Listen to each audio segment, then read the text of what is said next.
અને હવે જો પુરાવા આપ્યા છે ને તો આ સંદર્ભે તપાસ પણ કરજો. જાહેર જનતા સાથે એક છીછોરો, એક ટપરી, એક છપરી જેમ રોડ ઉપર મારામારી કરતો એમ મારામારી કરવા લાગે ને ત્યારે એને લુખ્ખા જ કહેવાય, એને પોલીસ કર્મચારી ના કહી શકાય. જ્યાં સાચું છે એને સાચું અને ખોટું છે એને હું ખોટું કહી શકું, એની માટે આઝાદી બંધારણે મને આપેલી છે.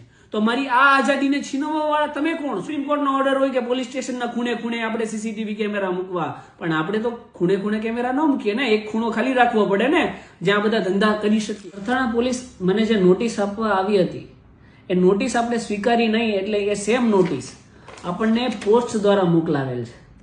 હવે આ નોટિસની અંદર શું છે ને એ હું આપને સૌને જણાવવા માંગુ છું. આ નોટિસમાં એવું છે કે જે પોલીસ મહાનિદેશક અને મુખ્ય પોલીસ અધિકારીની કચેરી હોય ત્યાંથી નિર્દેશ જારી થયા છે કે આ સમગ્ર ઘટના બાબતે શું હકીકત છે એ માહિતી મોકલો. એટલે એ બાબતે સરથાણા પીઆઈ દ્વારા મને 3 પ્રશ્ન પૂછવામાં આવ્યા છે. બધા પુરાવા માંગ્યા છે મારી પાસે, અલગ અલગ પ્રકારના. પહેલો પુરાવા મારી પાસે એવા માંગવામાં આવ્યા છે કે પોલીસ એ 500 ફિરકા ઉઘરાવે છે, એ બાબતનો પુરાવો રજૂ કરો. કોની મારફતે મંગાવે છે, ક્યારે મંગાવે છે? તો પુરાવા હોય ને ત્યારે જ અમે કંઈ બોલ્યા હોય. એ પુરાવા તો હું રજૂ કરું જ છું.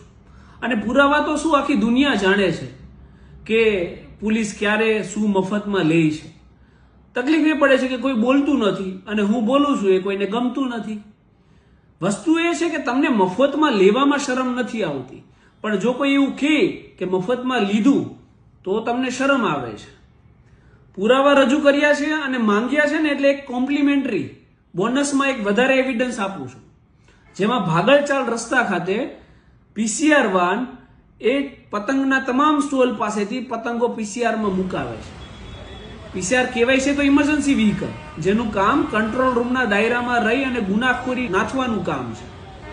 જેમનો ડ્રાઈવર એ પીસીઆર માંથી ઉતરી પણ ના શકે, જો ઉતરવું હોય તો બીજા કોઈને મૂકવું પડે, એટલું મોટું એને ઇમરજન્સીનું કામ સોંપવામાં આવ્યું છે. પણ એ તમામ કામ સાઈડમાં રાખી અને પીસીઆર વાન એ ફિરકા અને પતંગની ઉઘરાણી કરવા નીકળી પડે ને ત્યારે અમને દુઃખ પણ થાય. અને હવે જો પુરાવા આપ્યા છે ને તો આ સંદર્ભે તપાસ પણ કરજો કે આ ફિરકા અને આ પતંગ એ પીસીઆર ને ઉઘરાણી કરવા નીકળવાની કેમ જરૂર પડી હતી. બીજો અને ત્રીજો પ્રશ્ન પૂછ્યો છે જે ટૂંકમાં સમજાવું એ પ્રકારનો છે કે પોલીસ સ્ટેશનની અંદર દારૂ પીવડાવવામાં આવે અને ખોટા દારૂના કેસ કરવામાં આવે એવા તમામ પુરાવા રજૂ કરવા વિનંતી.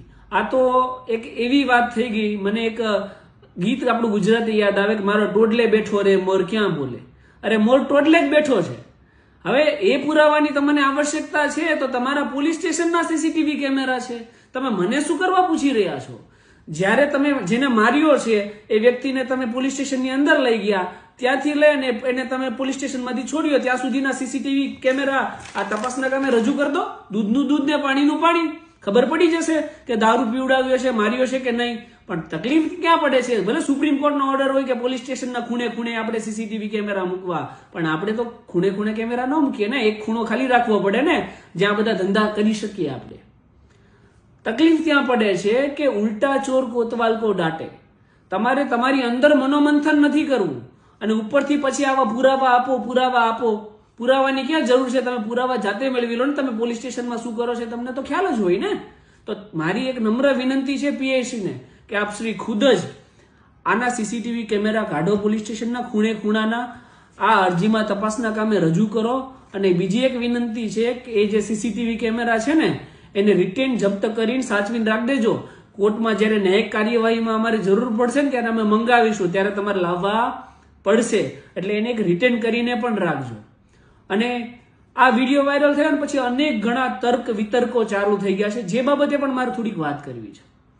કે એક એવા મેસેજ ચાલુ થઈ ગયા કે ભાઈ જે મંદબુદ્ધિ કહેવાય કે શું કહેવાય, મારી પાસે શબ્દો નથી, કે ભાઈ મેહુલ બોગરા છે એ પોલીસને લુખાઓ કહે છે, આમ કહે છે, તેમ કહે છે. અરે ભાઈ વિડીયો તમે હજી 10 વાર જોઈ લો.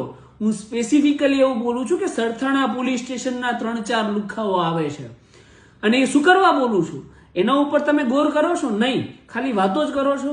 જ્યારે કોઈ પણ પોલીસ કર્મચારી જેને રક્ષક તરીકેની એક ડ્યુટી મળી છે, જેને પૂરા ડિસિપ્લિન એના ટ્રેનિંગ દરમિયાન શીખ્યા છે અને એ પોલીસ કર્મચારી એમનો મિત્ર ફોન કરે એટલે રસ્તા ઉપર યુનિફોર્મ વગર આવી જાય અને જાહેર જનતા સાથે એક છીછોરો, એક ટપરી, એક છપરી જેમ રોડ ઉપર મારામારી કરતો એમ મારામારી કરવા લાગે ને ત્યારે એને લુખ્ખા જ કહેવાય, એને પોલીસ કર્મચારી ના કહી શકાય. નાનપણથી એક પોલીસની છબી અમારા મનની અંદર રક્ષક તરીકેની છે. એ છબી આવા અમુક પોલીસ કર્મચારીઓ એ કલંકિત કરી રહ્યા હોય ને ત્યારે એ બોલવું પડે. બાકી ઘણા પોલીસ કર્મચારીઓ છે જે ઈમાનદાર છે અને આ બધી માહિતી અમને કોણ આપે છે, ક્યાં શું થાય છે, ક્યાં હપ્તા લેવાય છે. એ તમામ ઈમાનદાર પોલીસ કર્મચારીઓ છે જે ડિસિપ્લિનના દાયરામાં રહે છે, લોકોની સુરક્ષા કરે છે અને બેઈમાનીની માહિતી અમને અમારા સુધી પહોંચાડે છે. તો એ તમામ પોલીસ કર્મચારીઓને સેલ્યુટ છે. પણ જે બેઈમાનો છે, જે ભ્રષ્ટાચારીઓ છે, જે જાહેર જનતા સાથે મનમાની કરે છે, ગાળાગાલી કરે છે, મારપીટ કરે છે, એમને તો લુખ્ખા જ કહેવાય. મારી પરિભાષામાં એમને પોલીસ કર્મચારીઓ ના કહેવાય ને. એમનાથી નોકરી ના થતી હોય ને તો એમને છોડી જ દેવી જોઈએ. અને વિરોધ કરવાનો તો ભાઈ જે તમામને અધિકાર છે, એમાં મને કંઈ વાંધો નથી. તમારે મારી વિશે જે વિરોધ કરવો હોય એ વિરોધ કરી શકો.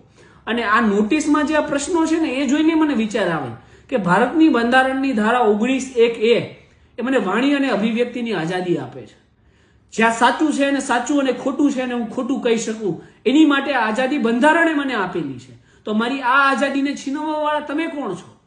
તમે કઈ રીતે મને એવું કહી શકો કે તમે આમ કેમ બોલ્યા અને તમે તેમ કેમ બોલ્યા? જે વ્યક્તિ ખોટું કરે છે, જાહેર જનતા ઉપર દમન કરે છે, એના વિશે બોલવું એ કઈ ગુનો છે? એ ક્યારેય ગુનો ના બને. એ મારી વાણી અને અભિવ્યક્તિની સ્વતંત્રતા છે જે હું વાપરું છું અને વાપરીશ. જાહેર જનતા ઉપર જ્યારે પણ દમન થશે ને ત્યારે એનો અવાજ મેહુલ બોગરા બનશે અને એનો અવાજ જે મંજિલ સુધી પહોંચાડવાનો છે ને એ આ સોશિયલ મીડિયા દ્વારા પહોંચાડશે અને એમાં એક્શન પણ લેવાશે અને એમાં ન્યાયિક કાર્યવાહી પણ કરાવીશું. જય હિન્દ, જય સંવિધાન, ધન્યવાદ.